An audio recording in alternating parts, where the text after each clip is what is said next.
नमस्ते दोस्तों, आज हम एक बहुत ही जरूरी चीज के बारे में बात करेंगे, इनबॉर्न एरर्स ऑफ मेटाबॉलिज्म।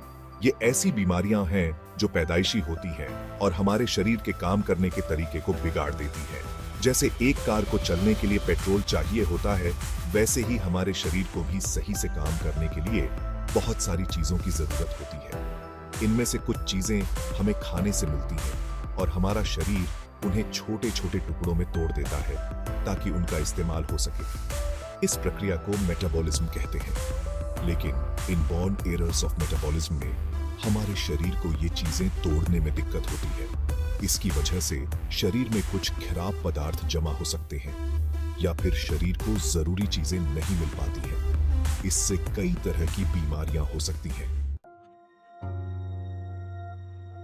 चलिए, सबसे पहले हम फिनाइलकेटोनूरिया या पीक्यू के बारे में जानते हैं। यह एक ऐसी बीमारी है जिसमें हमारा शरीर फिनाइलएलनिन नाम के एक अमीनो एसिड को ठीक से नहीं पचा पाता। अमीनो एसिड प्रोटीन के छोटे छोटे टुकड़े होते हैं जो हमारे शरीर के लिए बहुत जरूरी होते हैं। फिनाइलएलनिन ज्यादातर खाने से आता है, जैसे कि दूध, अंडे, मांस और कुछ अनाज। आमतौर पर हमारा शरीर फिनाइलएलनिन को एक एंजाइम की मदद से टायरोसिन नाम के एक और अमीनो एसिड में बदल देता है। ये एंजाइम फिनाइलएलनिन हाइड्रोक्सिलेज कहलाता है। लेकिन पीक्यू वाले लोगों में ये एंजाइम ठीक से काम नहीं करता है या बिल्कुल भी काम नहीं करता है। इसका मतलब है कि फिनाइलएलनिन उनके शरीर में टूट नहीं पाता और खून में जमा होने लगता है। फिर ये ज्यादा फिनाइलएलनिन दिमाग के लिए हानिकारक हो सकता है और बहुत सारी समस्याएं पैदा कर सकता है, जैसे कि दिमाग का कमजोर होना, दौरे पड़ना, अजीब व्यवहार करना और त्वचा की बीमारियां होना। पीक्यू का पता लगाने के लिए बच्चे के जन्म के तुरंत बाद ही एक आसान सा ब्लड टेस्ट किया जाता है। अगर पीक्यू का जल्दी पता चल जाए तो बच्चे को खाने में कम फिनाइलएलनिन देकर गंभीर बीमारियों से बचाया जा सकता है। इस खाने में प्रोटीन कम होता है और इसमें फिनाइलएलनिन वाली चीजें नहीं होती हैं। हाँ, मुझे पीकेयू है और मुझे हमेशा अपने खाने का ध्यान रखना पड़ता है, लेकिन सही डाइट से मैं एक अच्छी जिंदगी जी पा रही हूँ। अब हम अल्कैप्टोनूरिया के बारे में जानेंगे, जो एक और रेयर मेटाबॉलिक डिसऑर्डर है। इस बीमारी में शरीर होमोजेंटिसिक एसिड नाम की चीज को ठीक से नहीं तोड़ पाता है। यह एसिड टायरोसिन के टूटने पर बनता है, जो एक अमीनो एसिड है जिसके बारे में हमने पहले बात की थी। अल्कैप्टोनूरिया वाले लोगों में होमोजेंटिसिक एसिड को तोड़ने वाला एंजाइम ठीक से काम नहीं करता है।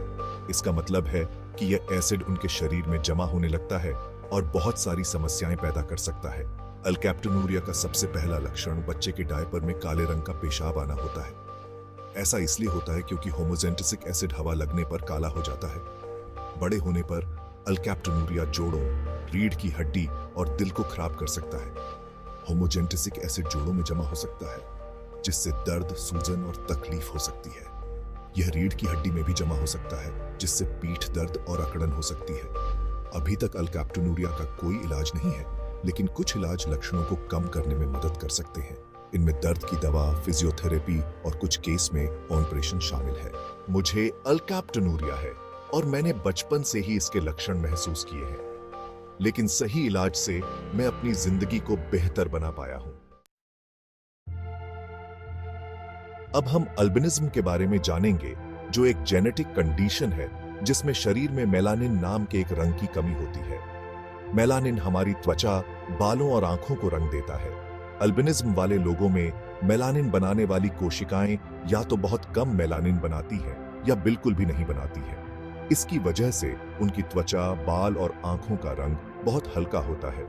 अल्बिनिज्म कई अलग अलग जीन में गड़बड़ी के कारण हो सकता है। यह गड़बड़ी मेलानिन बनाने वाले एंजाइम को प्रभावित करती है।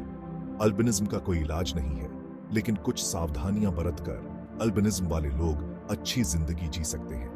चूंकि अल्बिनिज्म वाले लोगों में मेलानिन कम होता है, इसलिए उन्हें धूप से नुकसान होने का खतरा ज्यादा होता है। इसलिए उन्हें धूप में जाने से पहले हमेशा सनस्क्रीन, टोपी और धूप का चश्मा पहनना चाहिए। अल्बिनिज्म आंखों की समस्याएं भी पैदा कर सकता है। अल्बिनिज्म वाले लोगों को अक्सर कम दिखाई देता है और उन्हें रोशनी से परेशानी हो सकती है। मुझे अल्बिनिज्म है और मैंने हमेशा अपनी त्वचा और आंखों का खास ध्यान रखा है। सही सावधानियों से मैं एक अच्छी जिंदगी जी रही हूँ। अब हम टायरोसिनोसिस के बारे में जानेंगे, जो एक और मेटाबॉलिक डिसऑर्डर है जिसमें टायरोसिन नाम के अमीनो एसिड का मेटाबॉलिज्म खराब हो जाता है। टायरोसिनोसिस कई अलग अलग एंजाइमों में से किसी एक में कमी के कारण हो सकता है, जो टायरोसिन को तोड़ने में मदद करते हैं। टायरोसिनोसिस का सबसे आम प्रकार टाइप 1 टायरोसिनोसिस है। यह प्रकार एंजाइम फ्यूमरिल एसिटेज हाइड्रोलेज FH की कमी के कारण होता है। टाइप 1 टायरोसिनोसिस लीवर को खराब कर सकता है, गुर्दे की प्रॉब्लम और नर्वस सिस्टम की प्रॉब्लम पैदा कर सकता है। टायरोसिनोसिस का इलाज दवाओं और खाने में बदलाव से किया जा सकता है। दवाएं लीवर को नुकसान से बचाने में मदद कर सकती हैं, जबकि खाने में बदलाव से शरीर में टायरोसिन का लेवल कम करने में मदद मिल सकती है। अब हम maple syrup urine disease MSUD के बारे में जानेंगे, जो एक और जेनेटिक डिसऑर्डर है जिसमें शरीर कुछ अमीनो एसिड्स को ठीक से नहीं पचा पाता है।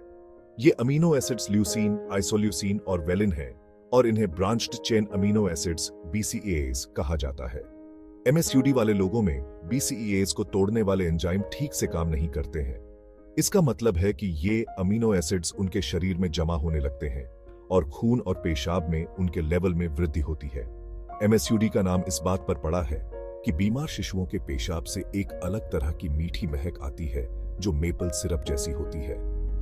अगर MSUD का इलाज न किया जाए तो यह गंभीर स्वास्थ्य समस्याएं पैदा कर सकता है, जैसे कि दिमाग को नुकसान, दौरे और मौत भी हो सकती है। MSUD का इलाज BCAAs के लेवल को कंट्रोल करने के लिए एक खास डाइट के साथ किया जाता है। इस डाइट में प्रोटीन कम होता है और इसमें BCAAs वाली चीजें शामिल नहीं होती हैं। अब हम लेश-निहान सिंड्रोम LNS के बारे में जानेंगे, जो एक रेयर और गंभीर जेनेटिक डिसऑर्डर है जो ज्यादातर लड़कों को होता है। यह हाइपोक्सैंथिन ग्वानिन फॉस्फोरिबोसिल ट्रांसफरेज HPRT नाम के एक एंजाइम की कमी के कारण होता है। HPRT प्यूरिन के मेटाबॉलिज्म में शामिल है, जो DNA और RNA के हिस्से हैं। HPRT की कमी से शरीर में यूरिक एसिड बनता है और दिमाग की प्रॉब्लम होती है। LNS वाले शिशुओं का विकास अक्सर धीरे होता है, मांसपेशियों में ताकत कम होना और बेकाबू हरकतें होती हैं। जैसे जैसे वे बड़े होते जाते हैं, वे खुद को नुकसान पहुंचा सकते हैं, जैसे काटना, सिर पीटना और उंगली चूसना। LNS का कोई इलाज नहीं है, लेकिन दवाएं लक्षणों को मैनेज करने में मदद कर सकती हैं। अब हम सिकल सेल एनीमिया के बारे में जानेंगे, जो एक जेनेटिक ब्लड डिसऑर्डर है जो लाल रक्त कोशिकाओं को प्रभावित करता है। लाल रक्त कोशिकाएं शरीर में ऑक्सीजन पहुंचाने का काम करती हैं। सिकल सेल एनीमिया वाले लोगों में लाल रक्त कोशिकाएं गोल और मुलायम होने के बजाय सख्त और चिपचिपी होती हैं। उनका आकार एक हंसिया या सिकल जैसा होता है। ये अजीब आकार की कोशिकाएं खून की नलियों में फंस सकती हैं, जिससे दर्द, अंग खराब होना और गंभीर परेशानियां हो सकती हैं। Sickle cell anaemia haemoglobin gene में गड़बड़ी के कारण होता है, जो प्रोटीन है जो लाल रक्त कोशिकाओं को ऑक्सीजन ले जाने में मदद करता है। सिकल सेल एनीमिया का कोई इलाज नहीं है, लेकिन इलाज लक्षणों को मैनेज करने और परेशानियों को रोकने में मदद कर सकते हैं। अब हम हिस्टिडिनेमिया के बारे में जानेंगे, जो एक मेटाबॉलिक डिसऑर्डर है जिसमें शरीर हिस्टिडीन नाम के अमीनो एसिड को ठीक से नहीं तोड़ पाता है। हिस्टिडिनेमिया हिस्टिडेज नाम के एक एंजाइम की कमी के कारण होता है, जो हिस्टिडीन को तोड़ता है। हिस्टिडिनेमिया वाले ज्यादातर लोगों में कोई लक्षण नहीं होते हैं, लेकिन कुछ में विकास में देरी, दिमाग का कमजोर होना और व्यवहार की प्रॉब्लम हो सकती है। हिस्टिडिनेमिया का इलाज कम हिस्टिडीन वाले खाने से किया जा सकता है। आखिर में हम होमोसिस्टिन्यूरिया के बारे में जानेंगे, जो एक जेनेटिक डिसऑर्डर है जिसमें शरीर होमोसिटीन नाम के अमीनो एसिड को ठीक से नहीं तोड़ पाता है।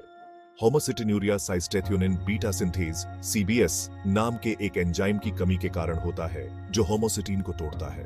होमोसिटिन्यूरिया, अगर इसका इलाज न किया जाए तो यह कई स्वास्थ्य समस्याओं का कारण बन सकता है, जिसमें आंखों की प्रॉब्लम, हड्डियों की कमजोरी, खून का जमना और दिमाग का कमजोर होना शामिल है। होमोसिटिन्यूरिया का इलाज कम मेथियोनिन वाले खाने, विटामिन और कुछ केस में दवाओं से किया जा सकता है। तो दोस्तों, आज हमने सीखा इनबॉर्न एरर्स ऑफ मेटाबॉलिज्म के बारे में। ये बीमारियां भले ही रेयर हों, लेकिन इनके बारे में जानना बहुत जरूरी है। जल्दी पता चलने पर और सही इलाज से इन बीमारियों से पीड़ित लोगों की जिंदगी में बहुत बदलाव आ सकता है। अगर आपको इनमें से किसी भी बीमारी के बारे में शक है तो अपने डॉक्टर से बात करें। उम्मीद है आपको ये जानकारी अच्छी लगी होगी। अगर आपको ये वीडियो पसंद आया हो तो लाइक और सब्सक्राइब करना न भूलें। धन्यवाद।